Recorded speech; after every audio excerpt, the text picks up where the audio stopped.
कुछ ऐसे बातें जो अपना विफलता को छुपाने के लिए प्रेस को एड्रेस किया। मैं सबसे पहले तो ये कहना चाहता हूं कि पिछले पार्लियामेंट सत्र में एक महिला का तस्वीर लेकर के, मिंता देवी नाम की एक महिला का तस्वीर को टी शर्ट में छपवा करके पार्लियामेंट के परिसर में घूमते रहा और उसको इतना उछला, शाम तक वो महिला ने इतना डांटा कांग्रेस पार्टी को कि उसको उम्र को 124 बता करके जितना बदनाम किया। तो ऐसा नकली फोटोग्राफ, नकली नाम, नकली इश्यू लेकर के राहुल गांधी और कांग्रेस पार्टी समय समय में बोलते रहते हैं। आप सबको अच्छी तरह से मालूम है। आज उन्होंने बिहार में 2 दिन बाद पोलिंग होगा और उससे हट करके हरियाणा का कहानी सुना रहे थे। इससे साफ मालूम हो गया कि बिहार में तो कुछ बचा नहीं है, इसलिए ध्यान को भटकाने के लिए हरियाणा के इशू को लेके आ रहे हैं और फजूल के बातें लेकर के एक प्रस्तुतिकरण किया है। मैं उस पर नहीं जाना चाहता हूं क्योंकि सब फर्जी था और कुछ विदेशी महिला का नाम जिक्र कर रहे थे वो। अब चुनाव के समय वो विदेश जाता है, पार्लियामेंट चलते समय राहुल गांधी छुपके से कंबोडिया निकल जाता है, थाईलैंड निकल जाता है।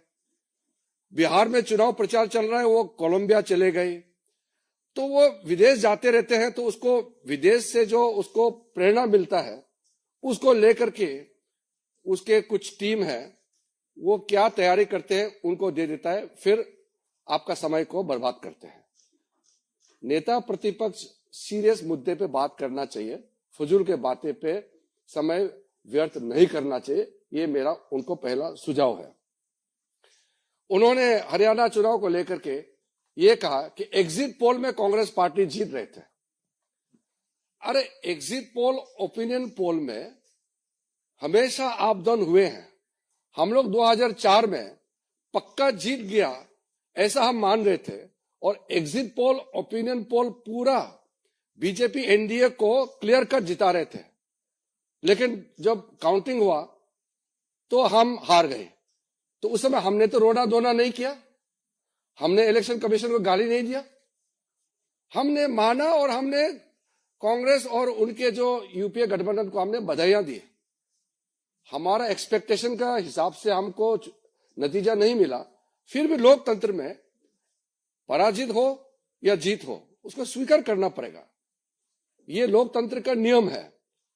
और उसके बाद 2 बार यूपीए सरकार ने 10 साल चलाया। हमने इलेक्शन कमीशन को गाली नहीं दिया, हमने ओपिनियन पोल को गाली नहीं दिया, एग्जिट पोल को हमने कभी गाली नहीं दिया। लेकिन उन्होंने उस समय जब एग्जिट पोल उनका फेवर में गया तो बोलता है बहुत अच्छा, जब विरोध जाता है तो वो मीडिया को गाली देते हैं। ये खेल तो बराबर हम उसको गलत मानते हैं। दूसरा, बार बार राहुल गांधी बोलते हैं वो एटम बम फूटने वाला है। इनका एटम बम कभी फटता क्यों नहीं है? ये कोई विषय को लेकर के गंभीरता से आता नहीं, बोलते कि हाइड्रोजन बम फटेगा। आज का जो विषय को लेकर के मैं तो इतना दुखी हूं कि मैं इसको लेकर के आपसे बात करना पड़ रहा है। हरियाणा में चुनाव चल रहा था, उनके वरिष्ठ नेता कुमारी शैलजा ने उसी समय कहा कि हरियाणा में कांग्रेस जीत नहीं पाएंगे क्योंकि हरियाणा के कांग्रेस नेता ही हराना चाहते हैं। अभी 3 दिन पहले उनके एक फॉर्मर मिनिस्टर ने कांग्रेस से इस्तीफा दिया और यह भी कहा कि कांग्रेस हरियाणा में इसलिए हारा कि कांग्रेस के नेता ही काम नहीं कर रहे थे और खुद ही हरा रहे हैं। और फिर कांग्रेस के जो वहां के प्रदेश अध्यक्ष, उनका नाम है राव नरेंद्र सिंह, उन्होंने कहा कि वहां तालमेल ही नहीं है ग्रास रूट में कांग्रेस पार्टी का, कैसे जीत सकते हैं? जब उनके नेता, कांग्रेस के नेता ही कह रहे हैं कि वो अपने वजह से हारे हैं और यहां राहुल गांधी कह रहे हैं वोट चोरी हो गया, इलेक्शन कमीशन को गाली दे रहे हैं। इस तरीके के आप बात करेंगे तो कौन विश्वास करेंगे? बार बार चुनाव हारने का बाद भी सबक नहीं सीखते हैं कांग्रेस के कई नेता हमसे मिले हैं, बहुत दुखी है। वो कह रहे हैं कि राहुल गांधी जब तक उनका नेता रहेगा कांग्रेस जीत नहीं सकते, और वो ईवीएम को गाली दे रहे हैं।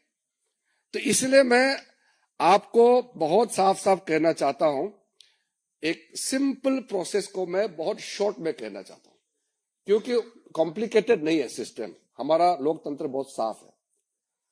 हमारा इलेक्शन प्रक्रिया में सबसे पहले इलेक्शन कमीशन इलेक्शन को चलाते हैं। तो इलेक्शन कमीशन का बात मैं आपको नहीं कहूंगा, क्योंकि इलेक्शन कमीशन खुद ही कहेंगे। बीजेपी का नाम लिया है और बीजेपी का मुख्यमंत्री का एक क्लिप को चला के बोला है, इसलिए मैं उसको जवाब देना चाहता हूं। हमारे वहां के हरियाणा के मुख्यमंत्री ने एक लाइन कहा कि हम चुनाव जीतेंगे, हमारा अच्छा व्यवस्था है। व्यवस्था मतलब क्या है? बीजेपी, हमारा डिसिप्लिन, हमारा काडर, हमारा जो कार्यकर्ता, हमारा नेता का समर्पण, हमारा कार्यकर्ताओं का त्याग, ये है हमारा व्यवस्था, ये है हमारी ताकत। इसी से हम विश्वास से कहते हैं कि हम चुनाव जीतेंगे। हम 24 घंटे दौड़ते रहते हैं। मैंने भी अपना जिंदगी में 3-3, 4-4 महीने गांव घर नहीं देखे हुए अलग अलग जगह में पैदल चलते थे। ये हम लोग का सिस्टम है बीजेपी का, ये हमारा व्यवस्था है। इलेक्शन में सबसे पहले वोटर लिस्ट होते हैं, वोटर्स की सूची होते हैं। वो सूची सबके पास उपलब्ध होता है, वेबसाइट में होता है। पॉलिटिकल पार्टी उस सूची को देख सकते हैं और उसके बाद क्लेम्स एंड ऑब्जेक्शन का मौका होता है। कोई भी अगर ऐसा लगे कि उसका नाम कट गया है, कोई फर्जी है, उसको कंप्लेंट देने का सिस्टम होता है। सूची में सिर्फ भारत के नागरिक ही नाम हो सकता है सूची में। अगर कोई गलत हो गया तो उसको हटाने के लिए प्रक्रिया इलेक्शन कमीशन ने चलाया भी है। अभी एसआईआर जो कर रहे हैं वो वोटर लिस्ट शुद्धिकरण के लिए होता है। तो अगर बिहार में सब लोग खुश है कि हाँ हम जेन्युइन वोटर है, मेरा नाम सूची में है, कोई कंप्लेन नहीं है। जो नकली है, जिसका नाम नहीं है या जो इस दुनिया में नहीं है या चले गए हैं, उसका नाम कट गया, वो कंप्लेन नहीं कर रहा है, राहुल गांधी रो रहे हैं। वहां पब्लिक खुश है कि शुद्धिकरण होना चाहिए हमारा वोटर लिस्ट का। और प्रॉब्लम सिर्फ राहुल गांधी में है, कांग्रेस पार्टी में भी बहुत लोग अभी दुखी हैं। बिहार में कई लोग कह रहे हैं कि राहुल गांधी उनके वहां प्रचार में ना आए, क्योंकि वो आने से जो थोड़ा कुछ चांस है वो भी बिगड़ जाते हैं। आपने देखा होगा वो आरजेडी के नेता भी कभी भी राहुल गांधी का लाइन का बात करता ही नहीं है, क्योंकि राहुल गांधी दुनिया भर का नाम सारा बात करते हैं, तो वो लोगों से कोई कनेक्ट होता नहीं है। जब क्लेम्स एंड ऑब्जेक्शन होता है, वोटर लिस्ट फाइनल होता है, तो उसका वोटिंग प्रोसेस होता है। जो वोटिंग होते हैं उस समय हर पॉलिटिकल पार्टी के पोलिंग एजेंट्स होते हैं। इलेक्शन कमीशन का जितना ऑफिसर्स है वो तो स्टेट गवर्नमेंट का ही ऑफिसर होते हैं, उसको इलेक्शन ड्यूटी में लगाते हैं। फिर बाहर से ऑफिसर ऑब्जर्वर के हिसाब से आते हैं। जब वोटर वोट डालते हैं तो पोलिंग एजेंट, अलग अलग पॉलिटिकल पार्टी के पोलिंग एजेंट्स पोलिंग स्टेशन में रहते हैं। वो चेक करते हैं कौन वोट डाला है, कौन अभी नहीं डाला, वो चेक करता है। अब अगर कांग्रेस का एजेंट वहां अगर नहीं है तो बता दे कि वो एजेंट नहीं रख पाया। पोलिंग एजेंट रहता ही है, हर पॉलिटिकल पार्टी का, हर कैंडिडेट का पोलिंग एजेंट रहता है, और उसी हिसाब से वोटिंग होते हैं। उसके बाद में जो वोटिंग होने के बाद अगर कोई उसमें गड़बड़ी है तब इलेक्शन कमीशन को पिटीशन दे सकते हैं, अपील कर सकते हैं। उसमें अगर लगता है कि न्याय नहीं मिला तो फिर आप अदालत जा सकते हैं। ये सब तो करना नहीं इनको। फिर जब पोलिंग हो जाने के बाद जब काउंटिंग होते हैं, उसमें भी हर कैंडिडेट का, हर पॉलिटिकल पार्टी का काउंटिंग एजेंट्स होते हैं। वो बहुत पारदर्शिता के साथ, पूरा ट्रांसपेरेंसी के साथ सारा इलेक्शन प्रोसेस होता है। मैंने 7 चुनाव लड़ा है। हम कैंडिडेट भी रहते हैं, हमारे एजेंट्स रहते हैं। कहां गड़बड़ी होते हैं? अगर गड़बड़ी हुआ, कोई अधिकारी ने गड़बड़ किया तो अदालत जाएंगे। तो अदालत में कभी कभी हुआ है, चुनाव को रद्द भी कराया है, न्याय देता है। इनको अदालत नहीं जाना है, इलेक्शन कमीशन में अपील नहीं करना है, बस प्रेस कॉन्फ्रेंस कॉल करेंगे और किसी ने प्रेजेंटेशन बना दिया उसको दिखाएंगे और फिर भाग जाएंगे। क्या लोकतंत्र ऐसे चलेगा क्या? हम लोग जब अपोजिशन में थे, कितने साल हम लोग अपोजिशन में थे, उस जमाने में जो ये कोर्ट्स का जो व्यवस्था था उस समय कैसे था? सारे जजेस सरकार अपॉइंट करते थे। आजकल तो कॉलेजियम सिस्टम से जजेस अपॉइंट करते हैं। कांग्रेस के जमाने में कांग्रेस ही सरकार जज अपॉइंट करते थे।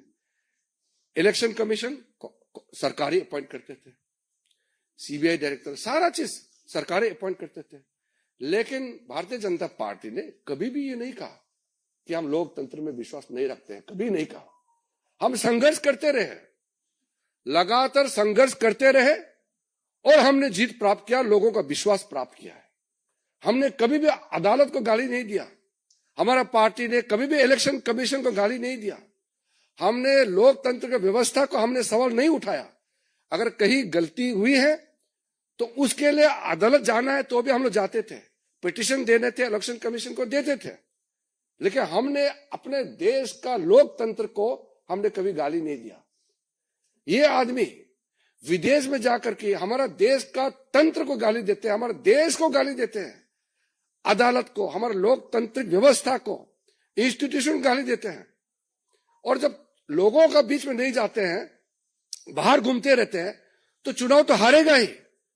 फिर भी कभी कभी कुछ स्टेट में कांग्रेस पार्टी भी जीते हैं, तो फिर क्यों सवाल नहीं उठाए उस समय? तेलंगाना में कैसे सरकार में आए कांग्रेस, कर्नाटक में, हिमाचल में, पंजाब में आम आदमी कैसे जीते, तमिलनाडु में, केरल में अपोजिशन पार्टी के लोग लगातार कितने बार जीते हैं, हमने कभी सवाल किया है? तो इसलिए मेरा पत्रकार बंधुओं से मेरा ये हाथ जोड़ के मैं विनती करना चाहता हूं कि आपका समय को राहुल गांधी जी समय समय में खराब करते रहते हैं, लेकिन जो सही मत है आपके माध्यम से लोगों तक पहुंचना चाहिए।